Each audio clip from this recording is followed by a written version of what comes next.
एक बड़ी खबर और दर्शकों को बता देती हूं। बड़ी खबर पश्चिम बंगाल से आ रही है। सचिवालय बनम्मा में सुरक्षा बढ़ाई गई है और सीआरपीएफ की तैनाती वहां कर दी गई है। क्या कुछ लग रहा है कि बंगाल में नतीजों के बाद कुछ बवाल हो सकता है, हिंसा भड़क सकती है? नहीं, दिक्कत यह है कि अब जो कुछ कागजात जलाने की कोशिश हो जाएगी। अच्छा, सबूत मिटाने की बहुत, इसीलिए और वहां अक्सर इस तरह के राज्यों में जहां सत्ता बदलती है वहां शॉर्ट सर्किट से आग जरूर लगती है। अच्छा, कि शॉर्ट सर्किट से आग लगी, डॉक्यूमेंट जल गए। वो आग लगती नहीं है, सबूत मिटाए जाते हैं और उसमें बड़े बड़े भ्रष्टाचार के सबूत होते हैं। उसी को ध्यान में रखते हुए सीआरपीएफ तैनात कर दिया गया है और मुझे लगता है अब किसी को जाने नहीं देना चाहिए अंदर। तो ममता बनर्जी की तो एंट्री होगी ना? अभी ममता बनर्जी इस्तीफा जब तक नहीं दे देती तब तक तो सुचारू रूप से आ जा सकती है ना? ममता बनर्जी खुद से थोड़ी ना फाइल जलाएंगे। हाँ। इतना भी खराब दिन नहीं आ गए हैं। मैंने कोई नेता अपने से कोई काम नहीं करता है। हाँ। बस उसी को रोकने के लिए मुझे यही लग रहा है कि बहुत सारे भ्रष्टाचार, घपले, घोटाले की फाइल है। देखिए ना, वहां चिटफंड घोटाला एक है। हाँ। टीचर्स रिक्रूटमेंट घोटाला, मैं घोटालों का तो लिस्ट भी नहीं गिना सकता। तो वो सारे का कहीं ना कहीं सबूत वगैरह होगा। पहले तो रोक देती थी ईडी को घुसने से। हाँ। अब कैसे रोकेंगी? पहले तो फाइल लेके भाग गई, अब क्या करेंगे? तो अगर आप कह रहे हैं पंकज जी कि सबूत जला सकते हैं, अब कागजात निकाले जा सकते हैं, ये काम तो पहले कर लेती वो। उन्हें पता है कि जब एग्जिट पोल आ रहे थे, ऊपर नीचे आंकड़े दिखाई दे रहे थे, तो काम तो पहले भी हो सकता नहीं था। तो उनको नहीं लग रहा था, उनको तो लग रहा था कि हम जीत रहे हो, तो 206 कह रही थी। अच्छा, तो उनको अभी भी उम्मीद था और अभी भी उनको उम्मीद है। जाके पूछिए, वो कहेंगे कि लगता है कि 200 के आसपास पहुंच सकते हैं। ये अभी खैर कह रही हैं। नहीं, अभी तो अब तो मान गई होंगी वो भी हार। लेकिन जब चुनाव हुए और जब बंगाल के लोकल मीडिया ने टीएमसी को बहुमत देना शुरू किया, देखिए ममता बनर्जी नेशनल मीडिया को बोलने से बहुत ज्यादा इन्फ्लुएंस नहीं होती। वहां के लोकल मीडिया जो था उसने दिखा दिया टीएमसी को बहुमत। सब जाके देखिए, और सबने 200 के करीब सीटें दिखाई। तो ममता बनर्जी को कॉन्फिडेंस आ गया कि लगता है कि जीत रहे हम, और उसी में वो कुछ कर नहीं सकी। ममता बनर्जी तो कह रही थी कि जो ये बाहर की मीडिया है ये सारा माहौल बना रही है बीजेपी के पक्ष में, माहौल टूटेगा। तो टूट गया, आ गया रिजल्ट। अरे बंगाल की मीडिया, कलकत्ता की मीडिया टीएमसी से डरती थी वहां, और जानते थे कि आज हम उनको नहीं दिखाएंगे तो कल चैनल में बंद करा देंगे।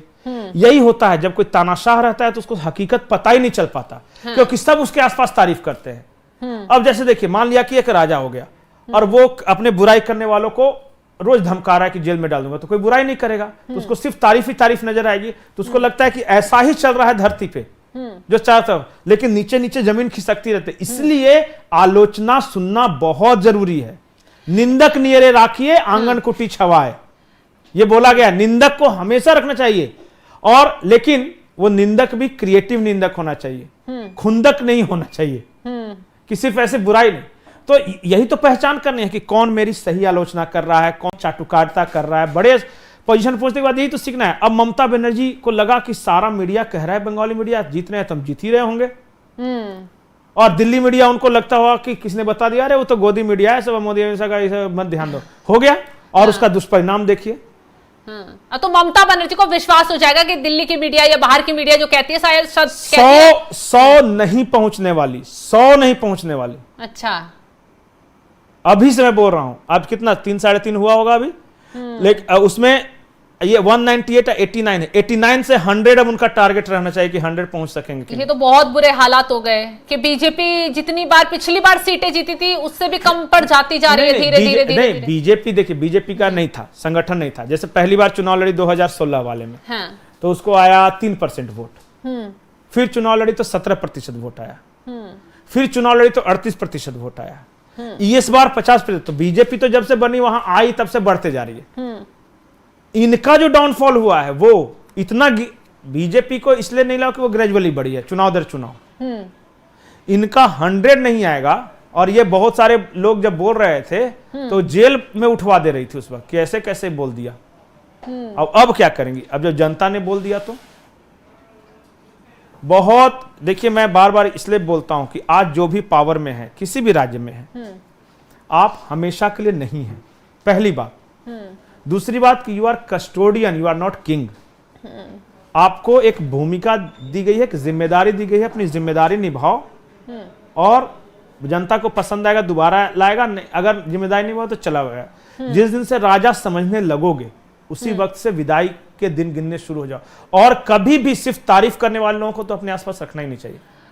पंकज जी, एक और बड़ी खबर आ रही है, चलिए दर्शकों को बता देते हैं। ममता बनर्जी भवानीपुर काउंटिंग सेंटर में अंदर जा रही थी, बीजेपी कार्यकर्ताओं ने बवाल किया है। क्या ममता बनर्जी को वाकई में यकीन नहीं हो पा रहा है? नहीं, मैंने अभी कितना हमको लगता है आधा घंटा 40 मिनट पहले बोला था ना कि ये काउंटिंग सेंटर जाएंगी। हाँ, पहुंच गई है। पहुंच गई कि नहीं? तो मेरा सारा अनुमान सही हो रहा है कि नहीं? ममता बनर्जी को क्या यकीन नहीं हो पा रहा है कि वाकई में हार रही है? क्योंकि अभी भी चुनाव आयोग पर ही ठीकरा फोड़ रही है कि चुनाव आयोग जानकारी दबा रहा है, चुनाव आयोग मतगणना धीरे धीरे करवा रहा है। अब हर कोई अटल जी थोड़ी हो जाता है कि एक वोट से चुनाव हारे, वो गिर गई उनकी सरकार, देश की सरकार चला रहे थे, वो एक वोट से गिरे और बाहर दरवाजे पे मिला तो मुस्कुरा रहे थे कि जाने दो यार, होता है ये सब।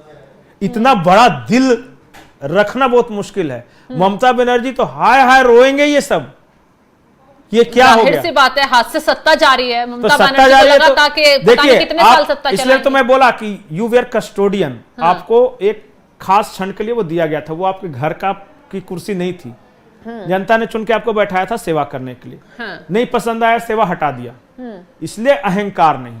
ममता बनर्जी को ये चीज एक्सेप्ट करने में वक्त लग जाएगा कि मैं तो इतना बड़ा नेता थी बंगाल में, कोई मेरे दूर दूर तक नहीं था, मेरी सत्ता कैसे जा सकती है? और वो भी शुवेंदु अधिकारी के यहाँ, तो जिसको मतलब अपने मतलब क्या वो एकदम सबॉर्डिनेट था। और पंकज जी, चलिए ममता बनर्जी हारी हैं, उन्हें यकीन नहीं हो रहा, जनता भी यकीन नहीं कर पा रही है कि ममता बनर्जी हारेंगी, लेकिन इतनी बुरी तरह हारेंगी नहीं। तो कोई भी यकीन नहीं कर पा रहा है। देखिए तमाम एग्जिट पोल जीतते हुए तो बता ही रहे थे बीजेपी को। तो जनता एग्जिट पोल ने एक शॉक ऑब्जर्वर तो दे दिया था कि अचानक इतना झटका नहीं लगे। तो एक मान के चले थे, इसलिए आज जब ये जीतने लगे तो लगा कि हाँ सब ठीक ही है। उसी अनुसार ममता बनर्जी ने स्वयं मान लिया था कि उनको 200 सीट आ रही है, और एक जगह तो बोल दिया 294 कितना 294 का है ना। तो वो 300 सीट बोल रही थी, हम 293 सीट पर होना है। हाँ 293 वो करे थे, हम 300 जीत रहे हैं। तो बोलने के लिए क्या है, कोई भी कुछ भी बोल सकता है, लेकिन इतना है कि एहसास ममता दीदी को था इस बार। उनका चेहरा, उनका बॉडी लैंग्वेज, वो जो कॉन्फिडेंस था वो हिला हुआ था। इस बार तो उन्हें टांगे तुड़वा सके ना माथा फोड़वा सके, मौका ही नहीं दिया किसी ने।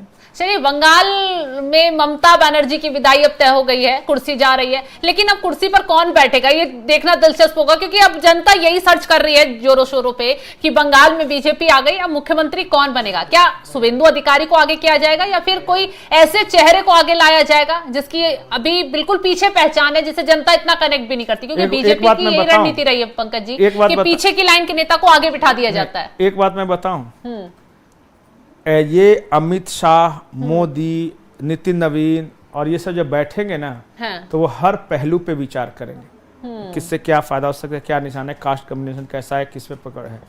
मैं इतना आपको बता रहा हूं कि उनका राजनीतिक ब्रेन अच्छा है, हमसे तो खैर बहुत अच्छा है।